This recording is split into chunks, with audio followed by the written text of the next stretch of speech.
Acid-base equilibrium, calculating pH and percent ionization of weak acids and bases. In this tutorial, we will be going over worked examples with weak acids and worked examples with weak bases. Calculating pH and percent ionization of weak acids. The equilibrium expression Ka is equal to the hydrogen ion concentration times the concentration of the weak base divided by the concentration of the weak acid. A change in molarity values does not impact the equilibrium constant. Only temperature can change the equilibrium constant. At certain molarities, acetic acid, HC2H3O2, is used as an insecticide. Calculate the pH and the percent ionization of a 0.849 molar solution of acetic acid at 25 degrees Celsius with a pKa of 4.74. Initially, our concentration of our acetic acid is given to us as 0.849 molar, and no hydrogen ions or acetate ions are present. During this reaction, some amount of our weak acid will ionize, and hydrogen ions and acetate ions will form. To start this process, we're going to use the formula pKa is equal to the negative log of Ka, because a pKa value was given to us. If we rearrange this formula, we can find Ka by taking the antilog of the negative pKa. Substituting in our pKa value of 4.74, we can solve for Ka, where our Ka is 1.82 times 10 to the negative 5. Once we have a Ka value, we can use our equilibrium expression and plug in values that were given to us. So Ka is equal to 1.82 times 10 to the negative 5. We just solved for that.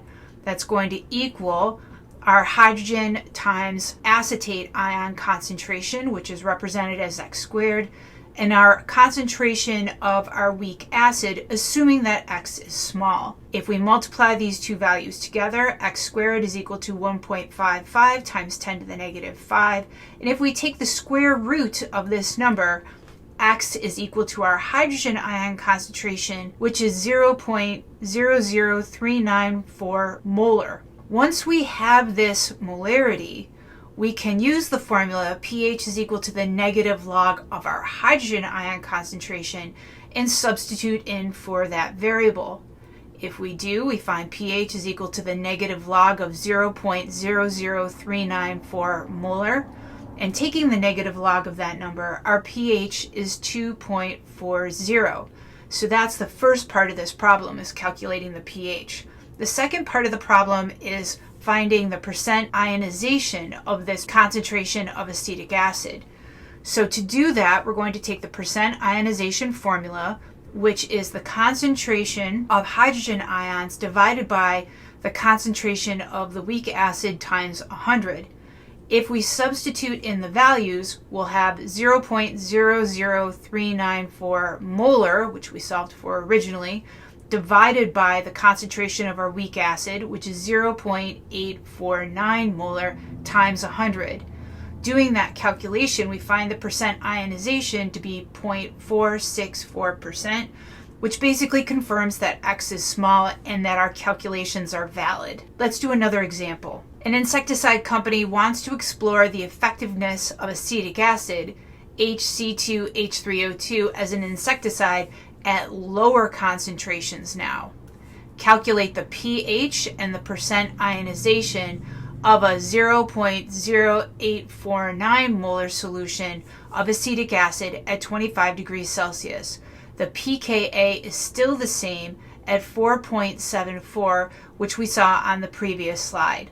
The concentration of weak acid given to us here is going to be 0.0849, which is a lower concentration than the previous example. There still will be no hydrogen ions or acetate ions. Some amount of this weak acid will ionize to form hydrogen ions and acetate ions in a 1-to-1 ratio. Once we have this set up, and because we know our Ka value from the previous problem, we can use our equilibrium expression, again, the same as what we saw on the previous slide. We can plug in our values, so our Ka will still be 1.82 times 10 to the negative 5 is equal to x squared, because we're trying to solve for the concentration of hydrogen ions, divided by our concentration of our weak acid, 0.0849. If we multiply these two numbers together, x squared is going to equal 1.55 times 10 to the negative 6. And if we take the square root of that number, our x, which is our hydrogen ion concentration, will equal 0.00124 molar. Now that we have our hydrogen ion concentration, we can use the formula pH is equal to the negative log of our hydrogen ion concentration. We can substitute in our concentration of the hydrogen ion and solve for pH. And when we do this calculation, our pH is now 2.90. To make sure that it's reasonable to assume that X is small, we will do percent ionization. So we'll use the same formula as before, where the hydrogen ion concentration is divided by the concentration of the weak acid times 100. We'll substitute in our values, so 0.00124 molar divided by 0.0849 molar times 100. And here our percent ionization is going to be 1.46%. Assuming that X is small here is a valid assumption and our calculations are reasonable. So let's compare the molarities of the two previous examples. So in the first worked problem, the molarity was 0.849 molar. The hydronium ion concentration at equilibrium was 0.00394 molar, and our pH was 2.40, and the percent ionization was 0.464%. In the second example, the molarity was lower at 0.0849 molar. The hydronium ion concentration at equilibrium was 0.00124 molar, and our pH was a little bit higher at 2.90. In this situation, the percent ionization was 1.46%. Key points. When molarity values change, the percent ionization also changes. All molarity values decrease if a solution is diluted. In a Ka expression, the numerator decreases more than the denominator. Qa is less than Ka, which means that the reaction is going to favor the formation of products. So more reactants are consumed to produce products until equilibrium is reestablished, where Q is equal to K. As the molarity decreases, the percent ionization increases. Now let's move to examples working with weak bases. Potassium carbonate dissociates to produce potassium ions and the weak base CO3-2. The carbonate ion is the conjugate base of the weak acid hydrogen carbonate, HCO3-1. Determine the pH and the percent ionization of a 0.277 molar solution of K2CO3, where the pKa is equal to 10.25. In this situation, we have the potential of using two different formulas. So pKa plus pKb is equal to 14 at 25 degrees Celsius, and Ka times Kb is equal to 1 times 10 to the negative 14 at 25 degrees Celsius. I'm going to present one way that these calculations can be done. Here's our reaction. In the beginning, our concentration of the carbonate ion is 0.277 molar. While we need water in this reaction to donate hydrogen ions, water will not be included in our equilibrium expression. In the beginning, the concentration of the HCO3-1 will be 0, along with the concentration of the hydroxide ions. A given amount of the carbonate ion will react with the water to produce hydrogen carbonate ions and hydroxide ions. At this point, we're going to use our pKa value that was given to us to calculate pKb.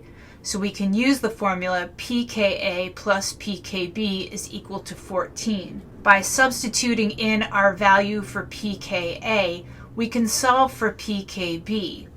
So pKb is equal to 3.75. Once we have this pKb value, we can solve for Kb because Kb is equal to the antilog of the negative pKb. Substituting in our value for pKb, we find that our Kb value is equal to 1.78 times 10 to the negative 4. Then we can use the equilibrium expression for Kb. We can plug in our values. So Kb is 1.78 times 10 to the negative 4 is equal to x squared, which is representing our hydroxide and hydrogen carbonate ions, and then the original concentration of our weak base. Multiplying these two numbers together, x squared is going to equal 4.93 times 10 to the negative 5. If we take the square root of this number, x will equal our hydroxide ion concentration of 7.02 times 10 to the negative 3. Once we have that value, we can go on and calculate pOH. So pOH is equal to the negative log of our hydroxide ion concentration. We can substitute in our value for hydroxide and then solve for pOH. So pOH is equal to 2.15. From here, we can calculate pH because we know that if we do 14 minus 2.15, our pH value will be 11.85. To make sure that our assumption that X is small is valid, we need to use the percent ionization formula. In this situation, we're going to take the concentration of our hydroxide ion divided by the concentration of our weak base times 100. So if we substitute in those values, our concentration of our hydroxide ion is 0.00702 molar divided by 0.277 molar times 100. When we do this calculation, we find the percent ionization of hydroxide to be 2.53%, which makes our assumption that this X is small valid and that all of our calculations are reasonable. Let's do another example. Caffeine, C8H10N4O2, is a weak base and has a percent ionization of 1.33% and a pH of 12.5. Calculate the hydroxide ion concentration. To accomplish this, we're going to use the formula pH plus pOH is equal to 14. If we rearrange this formula, pOH is equal to 14 minus pH. We are given a pH value, so we'll substitute that into our equation. And solving for pOH, pOH is equal to 1.5. From here, we know that the hydroxide ion concentration is equal to the antilog of the negative pOH, so if we substitute that value in, our calculation for our hydroxide ion concentration will be 0.0316 molar. So that is our hydroxide ion concentration. Now we're going to calculate the original molarity of caffeine in the solution. To accomplish this, we're going to start with the percent ionization formula, which is equal to the concentration of the hydroxide ion, which we just calculated, divided by the concentration of caffeine times 100. Now we are solving for this concentration of caffeine. So if we rearrange this formula, the concentration of caffeine is equal to the hydroxide ion concentration divided by the percent ionization times 100. If we plug in our values, the concentration of caffeine is going to equal the concentration of our hydroxide ion, which we calculated right here. And then we need to remember that this percent ionization was times 100. So we're going to take this 1.33% and divide it by 100 to get the value 0.0133. If we divide those two values, our original molarity for caffeine is 2.38 molar. The next step is to determine the equilibrium constant Kb for caffeine. So we have our rice table set up. From the previous slide, our initial concentration of caffeine is 2.38 molar. We know as a weak base that water needs to be involved as a proton donor, but it will not be represented in our equilibrium expression. And as usual in the beginning, there is no concentration of hydroxide, and there's no concentration of our weak conjugate acid. A given amount of caffeine will react with the water to produce hydroxide ions and the conjugate weak acid. On the previous slide, the hydroxide ion concentration was calculated, which is also the concentration of the weak acid, as they are in a 1-to-1 ratio. From here, to calculate Kb, we need our Kb expression. Then we need to plug in our values from our rice table. Once we have substituted in these values, we can calculate Kb. Doing the calculations here, our Kb value is 4.20 times 10 to the negative 4. Worked practice problem. Answer the following questions regarding oxalic acid H2C2O4. So in the first part, you are going to complete the structural diagram for oxalic acid. Show all bonding and non-bonding electrons. In the second part, you're going to identify the bond angle around carbon 2, this carbon right here. So I'd like you to stop, take a moment, and see if you can work these two parts and do the structural diagram for oxalic acid and identify the bond angle. Welcome back. Let's see how you did. The first part of this problem was to complete the structural diagram for oxalic acid showing all bonding and non-bonding electrons. To do that, we need to figure out how many electrons are going to be involved in this molecule. We have carbon. There are 2 carbons, each with 4 valence electrons, for a total of 8 electrons. We have oxygen. There are 4 oxygens here with 6 valence electrons apiece for a total of 24 electrons. Finally, we have hydrogen. There are 2 hydrogens involved in this molecule with 1 valence electron apiece, which gives us 2 electrons. If we add all of these electrons together, we get 34 electrons. And if we divide that number by 2, we have 17 electron pairs. So let's start by putting in the shared pairs between the hydrogens, oxygens, and carbons. So we'll have 1, 2, 3, 4, assuming that there's a double bond between this carbon and this oxygen, 5, 6, 7, 8, 9. So there's 9 shared pairs between these elements that are involved in oxalic acid. If we have 9 shared pairs involved, that leaves us 8 non-bonding electron pairs to use. We're going to focus on the oxygens. So 1, 2, 3, 4, 5, 6, 7, 8. This completes our structural diagram for oxalic acid, showing all the bonding and non-bonding electrons. The next part is to identify the bond angle around carbon 2, this carbon right here. So what do we know about this carbon? We know that carbon 2 has 3 electron domains.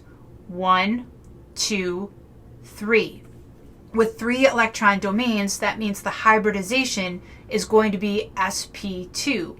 And a hybridization of sp2 will have a bond angle of 120 degrees. No matter what the structural diagram looks like, we can figure out this bond angle correctly by looking at the electron domains and the hybridization. The next part of this problem has you calculating Ka for oxalic acid and then determining the pH for a 0.15 molar solution. The pKa for oxalic acid is given to you as 1.27. So again, what I'd like you to do is stop, attempt these calculations, and then check your work. Welcome back. Let's see how you did. So the initial concentration for the oxalic acid is 0.15 molar with no hydrogen ions oxidized and no weak conjugate base Some amount of our oxalic acid is going to ionize, producing hydrogen ions and the weak base. From here, we can use the pKa formula to find the Ka value. We can rearrange this formula so Ka is equal to the antilog of the negative pKa. Next is to substitute in our value for pKa, and then solve for Ka, where Ka is equal to 5.37 times 10 to the negative 2. Once we have our Ka value, we can write our equilibrium expression. Next is to plug in our values. 5.37 times 10 to the negative 2 represents our Ka. Our initial concentration for oxalic acid is 0.15 molar, and the x squared is representing our hydrogen ion concentration and the concentration of our weak base. If we multiply these two values together, x squared is equal to 0.00806. We'll take the square root of that number, and x is equal to our hydrogen ion concentration of 0.0898 molar. Once we have our hydrogen ion concentration, we can then use the pH formula, where pH is equal to the negative log of our hydrogen ion concentration. We can plug in our value for the hydrogen ion concentration and then take the negative log of 0.0898, and our pH is 1.05. So from this information, we were able to calculate our Ka value and our pH value. So what did you learn? We calculated pH and percent ionization with weak acids, and we also calculated pH and percent ionization with weak bases. Need more help? Feel free to contact me. Have a great day.